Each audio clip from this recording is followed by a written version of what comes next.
ஓம் ஸ்ரீ குருப்யோ நமः. தென்னாருடைய பிரிவா போற்றி, எந்நாட்டவர்க்கும் இறைவா போற்றி. சர்வஜா சர்வவியாபி பிரிவா சரணம். மாயப்பிறப்பருக்கும் மகா பிரிவாடி போற்றி. ஸ்ரீ சந்திரசேகராமிர்தம் அமிர்ததாரை 6. தெய்வத்தின் குரல் 3ஆம் பாகம். அதிகாரம் சமூக தனி வாழ்க்கை நெறிகள். தலைப்பு உபவாசம். உபதலைப்பு ஏகாதசியின் ஏற்றம். விரத உபவாசங்களில் உச்சஸ்தானத்தில் இருப்பது ஏகாதசி.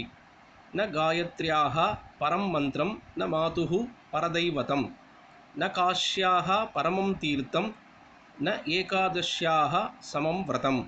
காயத்ரிக்கு மேலே மந்திரம் இல்லை, அம்மாவுக்கு மேலே தெய்வம் இல்லை, தாயிற் சிறந்ததொரு கோவிலும் இல்லை, காஷிக்கு மேலே தீர்த்தம் இல்லை என்று சொல்லி கடைசியில் ஏகாதசிக்கு சமமாக விரதம் ஏதும் இல்லை என்று முடிகிறது. மற்றதற்கெல்லாம் மேலே ஒன்றுமில்லை என்பதால் அவற்றுக்கு சமமாக ஏதாவது இருந்தாலும் இருக்கலாம் என்று ஆகிறது. ஆனால் விரதங்களை எடுத்துக்கொண்டால் அவற்றில் ஏகாதசிக்கு மேலே மட்டுமல்லாமல் அதற்கு சமமாக கூட எதுவும் இல்லை என்று ரொம்பவும் சிறப்பித்து சொல்லியிருக்கிறது. அஷ்டவர்ஷாதிக மத்தியக அபூர்ணாஷீதி வத்சரக ஏகாதஷ்யாம் உபவசேத் பக்ஷயோ உபயோ அபி என்று தர்மசாஸ்திரம் கூறுகிறது. அதாவது மனுஷராக பிறந்தவர்களில் 8 வயசுக்கு மேல் 80 வயசுக்கு உட்பட்ட எல்லோரும் இரு பட்சங்களிலும் வரும் ஏகாதசிகளில் உபவாசம் இருக்க வேண்டும் என்று அர்த்தம்.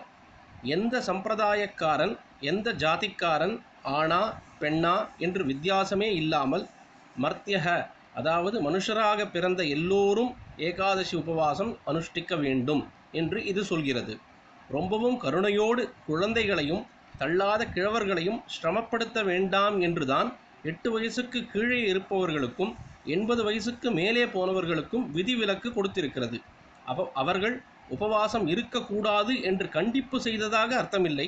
முடிந்தால் அவர்களும் இருக்கலாம், முடியவில்லை என்பதால் இல்லாவிட்டாலும் பாதகமில்லை என்று அர்த்தம். மகாராஷ்டிரம் முதலிய இடங்களில் ஏகாதசி அன்று பச்சை குழந்தைக்கு கூட பால் கொடுக்காத தாய்மார்கள் இருந்திருக்கிறார்கள். அந்த குழந்தைகளும் அவர்களுடைய நம்பிக்கையிலேயே நன்றாக இருந்திருக்கின்றன என்று சொல்வார்கள். இத்தனை எக்ஸ்ட்ரீம் டிசிப்ளினை தர்மசாஸ்திரக்காரர்களே எதிர்பார்க்கவும் இல்லை, ரூலாக போடவும் இல்லை. பகவான் கை கொடுப்பான் என்று நம்பி தைரியமாக பூர்ண நியமத்தோடு தான் ஆரம்பிக்க வேண்டும். அப்படியும் முடியாவிட்டால் வீம்பாக பட்டினி கிடந்து தேக சிரமத்தையும் மனஸ் கஷ்டங்களையும் வரவழைத்து கொள்ள வேண்டியது இல்லை. ஏகாதசி தவிர மற்ற உபவாச தினங்களில் ஒரே பொழுது பலகாரம், சாஸ்திரிய பலகாரத்தை சொல்லாமல் தோசை இட்லி பலகாரத்தை தான் சொல்கிறேன், செய்யலாம். இன்னொரு பொழுது சாஸ்திரிய பலகாரமான பழம் பால் மட்டும் சாப்பிடலாம். முடியாதவர்கள் ஒரு பொழுது அன்னம், ஒரு பொழுது தோசை இட்லி மாதிரி பலகாரம் பண்ணலாம். ஆனால் முழு நியமப்படி மாற்றிக்கொள்ள முயற்சி பண்ணிக்கொண்டே இருக்க வேண்டும். ஏகாதசியில் நிர்ஜலமாயிருந்தால் ரொம்பவும் சிரேஷ்டம், அது ரொம்பவும் கஷ்டமும். சாத்வீகமான பானங்கள் மட்டும் பண்ணுவது அடுத்தபடி.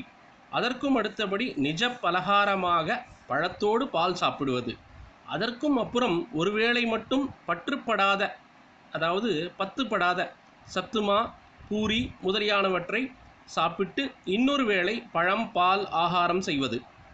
இன்னும் ஒருபடி கீழே ஒருவேளை பக்குவமான புஷ்டியான இட்லி தோசை பொங்கல் உப்புமா இத்தியாதியும், இன்னொரு வேளை பால் பழமும் சாப்பிடுவது. இதற்கும் கீழே போகப்படாது. அதாவது ஒருவேளை கூட அன்னம் சாப்பிடுவதாக இருக்கப்படாது. மற்ற உபவாசங்களில் அதமபட்சமாக ஒருவேளை அன்னம் ஒருவேளை இட்லி தோசை என்று வைத்து கொள்ளும் அளவுக்கு ஏகாதசியை கொண்டு வந்து விடக்கூடாது. ஏகாதசியில் அன்னத்தை சாப்பிட்டால் பிராயஷ்சித்தமே கிடையாது என்று இருக்கிறது. சில விதமான நோயாளிகள், பலகீனர்கள் அன்னம் தவிர எதுவுமே ஜரித்து கொள்ள முடியவில்லை என்று நிர்பந்தம் ஏற்பட்டால் சாதத்தை கஞ்சி வடிக்காமல் ஹவிசாக பண்ணி அதில் உப்பு புளி காரம் எதுவுமே சேர்க்காமல் ஒருவேளை மட்டும் ஸ்வல்பம் ஏகாதசி என்று சாப்பிடலாம். ரொம்பவும் அசக்தமானவர்களுக்குத்தான் இந்த ரிலாக்ஸேஷன், மற்றவர்களுக்கு இல்லை. அன்று ஒருவன் சாப்பிட்டால் அதில் ஒவ்வொரு பிடியிலும் நாயின் அமேத்தியத்துக்கு சமமான பாவத்தை சாப்பிடுகிறான் என்று மிகவும் கடுமையாகவே சொல்லியிருக்கிறது. பிரதிகிராசம் அசௌ புங்க்தே கிஷ்பிஷம் ஸ்வான விட் சமம்